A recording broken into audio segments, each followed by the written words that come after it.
আসসালামু আলাইকুম। আমি মোহাম্মদ সিয়াম হাসান। বাংলাদেশের রাজনীতিতে সৃষ্টি হয়েছে নতুন আলোচনা। ২০২৬ সালের জাতীয় সংসদ নির্বাচনের ফলাফল প্রকাশের পর দেশের রাজনৈতিক অঙ্গনে শুরু হয়েছে ব্যাপক আলোচনা ও বিশ্লেষণ।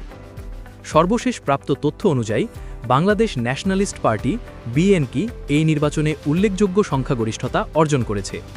দলটির ভারপ্রাপ্ত চেয়ারম্যান তারেক রহমান নির্বাচনী প্রচারণায় গুরুত্বপূর্ণ ভূমিকা পালন করেন বলে দলীয় সূত্রে জানা গেছে। বিশ্লেষকরা বলছেন, এই ফলাফল দেশের রাজনৈতিক পরিস্থিতিতে বড় পরিবর্তনের ইঙ্গিত দিচ্ছে। ভোটার উপস্থিতিও ছিল উল্লেখযোগ্য, যা গণতান্ত্রিক প্রক্রিয়ার প্রতি জনগণের আগ্রহের প্রতিফলন বলে মনে করা হচ্ছে। নির্বাচনের ফলাফল প্রকাশের পর বিভিন্ন মহল থেকে প্রতিক্রিয়া আসতে শুরু করেছে।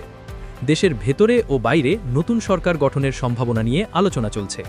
এখন সবার নজর থাকবে নতুন নেতৃত্ব কিভাবে অর্থনীতি, আইন শৃঙ্খলা এবং উন্নয়ন কার্যক্রম এগিয়ে নিয়ে যায়। এই ছিল এই মুহূর্তের সর্বশেষ আপডেট। এ ধরনের নিরপেক্ষ ও দ্রুত সংবাদ পেতে আমাদের চ্যানেলটি সাবস্ক্রাইব করুন। ভিডিওটি ভালো লাগলে লাইক ও শেয়ার করতে ভুলবেন না। BD news 24। আল্লাহ হাফেজ।